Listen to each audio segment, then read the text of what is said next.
battle we have witnessed here. Ivan Johnson bumps into Coach Yan Kiao. Paulie just lost a tooth.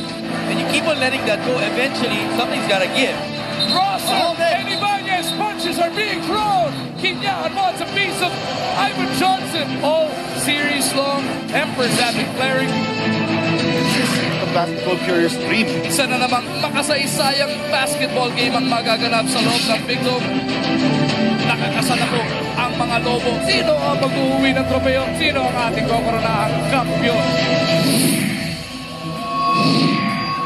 Mabuhay Pilipinas from the Big Dome, the basketball championship capital of the Philippines. This is Game 7 ng ating PBA Commissioner's Cup Finals. It ends tonight. And one team will be crowned the champion of this Commissioner's Cup. Talk and Text and Rain or Shine will be battling in a few minutes. At dito sa ating Big Dome ngayon, andito ako Charlie Cuna together with Coach Richard Del Rosario and the Dean, Kinito Henson. Mga rookies niya, kayang-kaya itong level of competition na dala ng Game 7. Ang sabi nga niya, ang paghahanda ko para sa aking mga rookies has started from day 1. Pagka-draft pa lang nila, pinaghandaan na nila yan. Samantala si Coach Jong Wichico may paalala. Gayon na rin si Coach Tad Balwin sa nilang dalawang rookies, Kevin Alas and Matt Ganuelas. Commissioner's Cup Trophy, and action is about to begin. Starters on the floor para sa mga nakaputing Talk and Text, tropang texters. Castro and Conacher. You have Johnson, De Ocampo, and Gary in the front line. Para sa Rain or Shine, Tang and Lee in the backcourt. Chisholm, Ibanez, and Almazan. Ang front line naman nila. This quarter is brought to us by Motolite.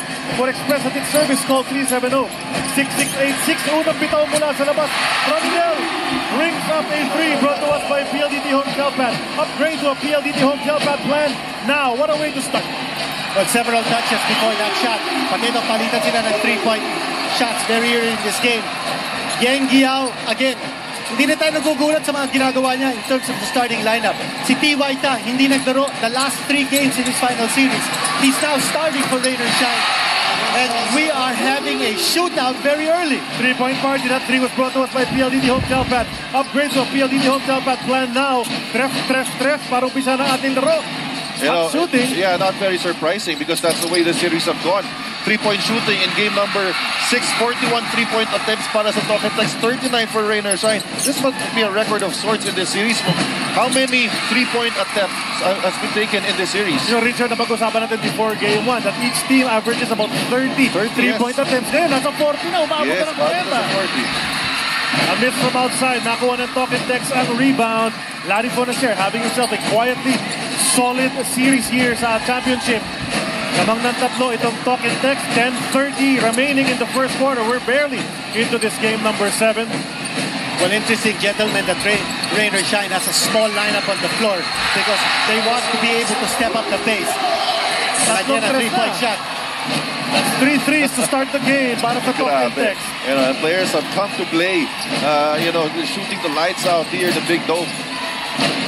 T.Y. Tang, umigot sa screen ni Chis sa pinabayaan ni Ivan Johnson, doesn't make them pay.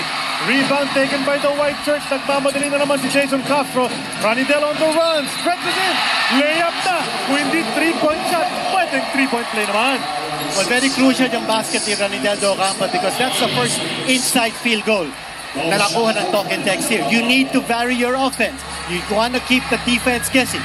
That's a fast break brought to us by Smart. Livermore. Well, sinasabi mo, Dean, no? Need to vary your offense. Ranidel took 15 shots in game number 6. 13 of the 15 from the 3-point area. So, na-negate niyo yung advantage na from the post. That's why very successful siya ng game 5. He was balancing his offense. And now, getting the shot to fall inside. At meron na siyang dalawang, or actually 1 3-point shot in this one. And then 3-point play to follow it up. Yung 12 ng Talk and Text, puro 3 points ang delivery nila dyan. 3 sa isang 3-point play. Jairi Ibanez, who has played solidly on defense and figured in that scuffle in one of the earlier games, makes a basket inside. Pero ito, tira mo, Harvey Carey, who earlier in the series hindi ginagamit masyado, now has proven to be a big factor. O, kita natin yung pick and roll ng Talk and Text, but they're not looking for Ivan Johnson to roll and score because he's being trapped. So he's looking for the extra pass. At yung scavenging na sinasabi natin si Harvey Carey, always finding space round the baseline. And Harvey Carey, before game number 5, when he logged 30 minutes, he was averaging only 11 minutes a game in this series. White Tank trap. Lost his footing, napatawag ng timeout. Had to burn one, and the referee grants that to Rain or Shine. 10-point lead, but where Talking Tex is often running and shooting outside, Rain or Shine has to assert its defensive orientation. So I think you need... At that time to shine move brought to us by Rain or Shine.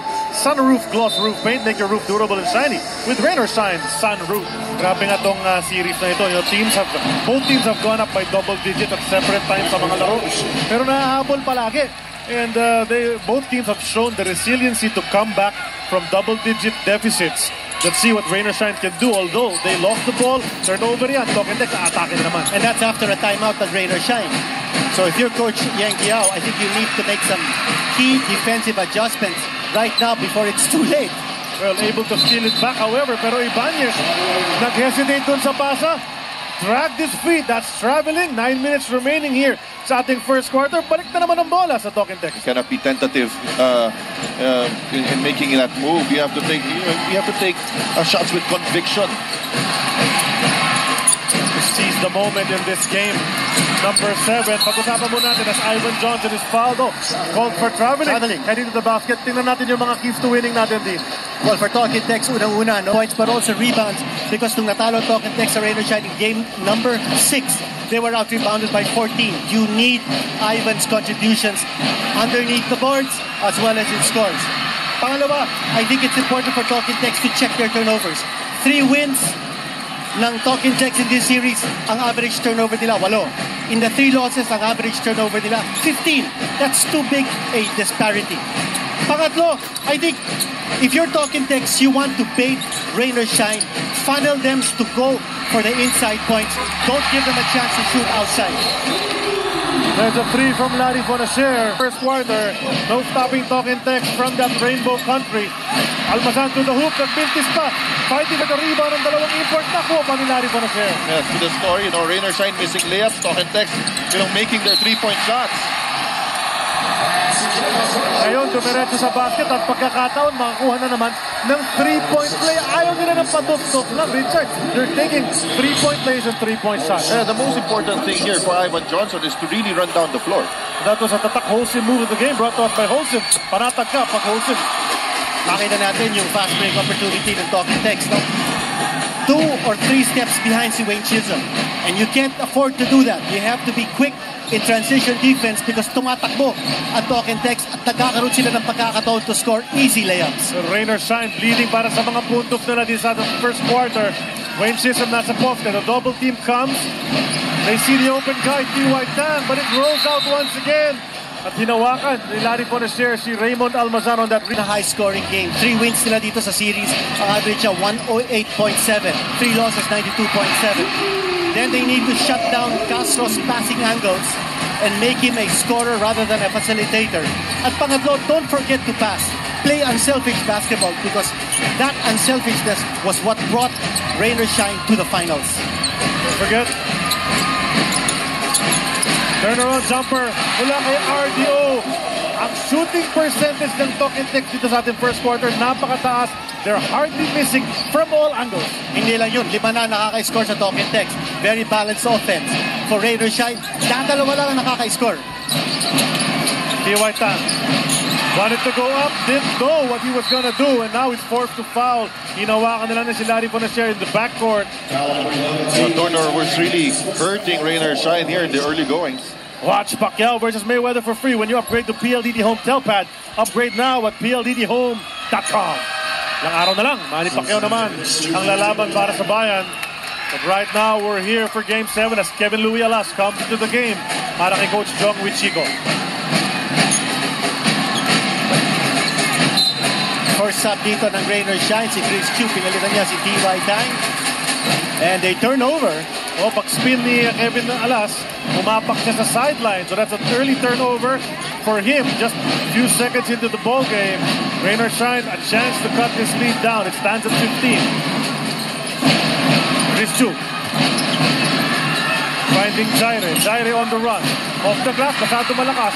And all white shirts andun para kumuha ng rebound. That's correct. You know, it's really crucial for guys like ito na nga si Ibanez and Chris Chu to really make their shots kasi sila yung talagang papatirahin ng offensive itong Talk and Text. Stripped away by Paul Lee. Nagmamadali up the floor. Passing to Ibanez at the last second. Throw it up para iwasan si Ivan Johnson. No calls. And the ball goes the other way. Alam mo, shooting percentage in Rain or Shine, very low at this point. And it's not because of poor shot selection. They're getting good shots. Yung nga lang, every shot is being challenged by Talk and Text. Paul Lee naka-3 sa Baligaw. Ngayon, drive naman to the hoop. He's hit in midair. Harvey Carey, matatawagan ng kanyang unang personal here in the first quarter. 5:33 mark. This timeout is brought to us by KFC. Log on to www.kfc. Charlie Cuna together with Coach Richard Del Rosario and the Dean. Quinito Henson, Paul Lee at the line. This free throw brought to us by Smart. Live more. It's a 14-point lead para sa Talk and Text. Make that 13 after that second free throw ni Paul Lee. At ang bilis talaga ng umpisa ng Talk and Text dito, Dean. Just shooting the lights out. Well, Richard, Charlie, no? This is a very strong start for Talk and Text. They're hitting 80% from the floor, while Rain or Shine is only hitting 27%. Parang itong kailangan ni Manny Pacquiao sa laban niya against kailangan? Strong start. Yun. Dapat agresibo para hindi na makabangon si Floyd Mayweather. Out agad. Puro 3-point pa agad, ano? But it's so far coming from Paul Lee alone. So, you know, really, Jism needs to be more aggressive, especially the other guys. Ito, Jaire Ibanez. Nice pass inside the lob, but hindi na binaba. Ni Jaire Ibanez, 4 points in the game. Para kay Jaire Ibanez, they're finding points from a guy who's not expected to score. That's correct, you know, but he's trying to utilize his mismatch with Jason Castro and use the side advantage. Pero si Jason Castro makes them pay once again. That's the 5th 3-pointer na ng Talk and Text dito sa ating first quarter. And Talk and Text, hindi na nagsasawa to hit the 3-point shot. But if Rain or Shine is giving that distance, that space, para... On Jason Castro, puntahan mo natin si Riza Diaz. Charlie, alam mo ba, after Game 6 Sunday, Coach Yengel opted not to practice anymore Monday, but the players declined and they insisted na mag-ensayo sila. So there was nothing hard on practice, just going through the plays para makapagparingan yung mga manlalaro. Ang sabi ni Coach Yengel, Times after winning in 2012 and they haven't won since then. Ang sinasabi nga rin natin, no, pagdating sa Game 7, it is a player's game. side to give the high pick for the ball screen. And here's another turnover. So ano against siya Rain or ngayon, Shine. Dean? Ivan the Wonderful or Ivan the Terrible? So far, he's playing like a team player. He's playing outside. He's looking at how his teammates operate with the space being given by Rain or Shine. Watch Pacquiao versus Mayweather for free when you subscribe to PLDT Home DSL Plan 999. Subscribe now at PLDTHome.com. Miss mula sa Talk and Text, atake ni Paul Lee. Over the outlet arms ito si Ivan Johnson. 10 puntos na para kay Lethal Weapon. Again, 10 of the 14 points of Rain or Shine. Paul Lee has come to play. His other teammates need to help him. Yung 4 points na hindi kanya kay Jaire Ibanez naman yun. So dalawa pa lang umi-score para dito sa Rain or Shine so far. Lee with a steal goes to Chu. And the pass is taken away by J-Wash in the passing lane. A 3-on-2 situation for Rain or Shine. Pero nandun yung transition defense ng Talk and Text. Away from the ball, napanggan itong si Raymond Almazan, si Ivan Johnson. At Januelas Rosser in the ball game. The other rookie na sinabi nga nila doesn't play like a rookie, si Kevin Alas. Let's see what he can contribute as we hit the 3-minute mark of our first period. 12-point lead para sa Talk and Text. Januelas Rosser sees Castro. Lets it fly from 3. Traveling violation ang tinawag kontra kay Jason Castro under the gun. Palad ngayong gabi. Abangan ng Tanduay Ice under the kapalaran mamaya sa Moneyball. Baka ang swerteng manalo ng 3,000 piso. Kaya dribbler, tutok na mamayang halftime. Moneyball. Gusto mo bang manalo ng cash worth 3,000 pesos a vacation trip to Hong Kong Disneyland? Maglaro na mamayang halftime ng Moneyball. Dribble of the people. Tinsagan ng motor trade. Motor cycle sigurado. Alaga ka dito. And J-Wash getting into the 3-point act para sa Talk and Text. Isa pa mula sa 3. 5 players now from Talk and Text scoring at least 1 3-pointer. Let's see Wayne Chisholm.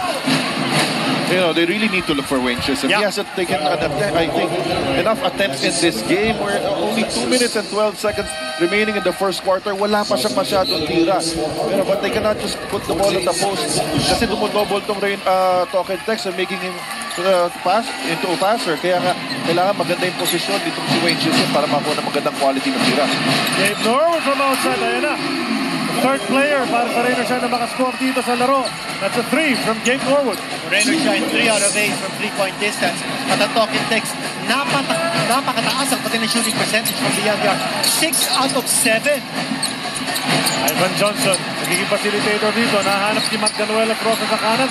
Hindi pumasok. Tumalon si Belga at si Washington. Wala namang kumuha ng bola. Ball will go back to Rainer Shine. So ito magandang pagkakataon to for Rainer Shine. Try to end this first quarter strong. Chris Chu on the drive. He lost the leather. Tapik ng white shirts and it'll stay with Rainer Shine 17 on the clock. Para yung sinabi natin kanina, no? For talk and text, a strategy could be bait Rainer Shine to go inside. Don't give... Pindi na kanyang talon. The layup missed and Paul Lee is able to get it back. Fresh 24 para sa Rainer Shine na left to Painters.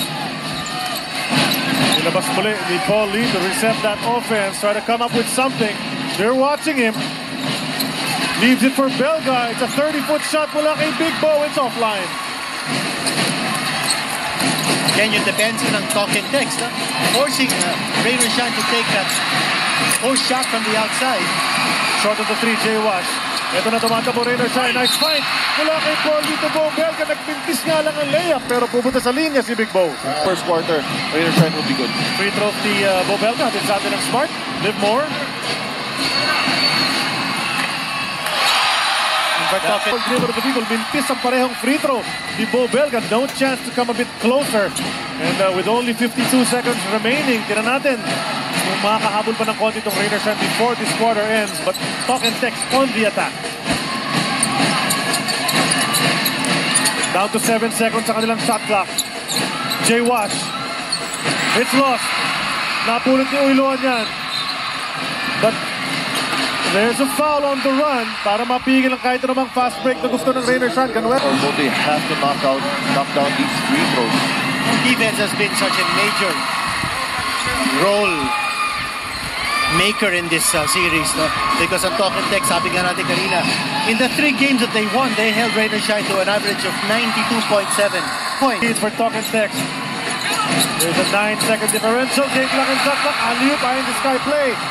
Unsuccessful para sa TNT. Gabe Norwood trying to look for Chris Coots. Tipped away. Quick pass inside. What a find from Belga to Chisholm. So this is the strong Percentage, Richard, and the team. It's only an 8-point lead para sa Talk and Text. Will it be more? Wide left ang 3-point attempt ni Kevin Alas at that first quarter buzzer. And if you're Rainer Shine, must feel pretty good with yourselves to be able to keep this to just an 8-point.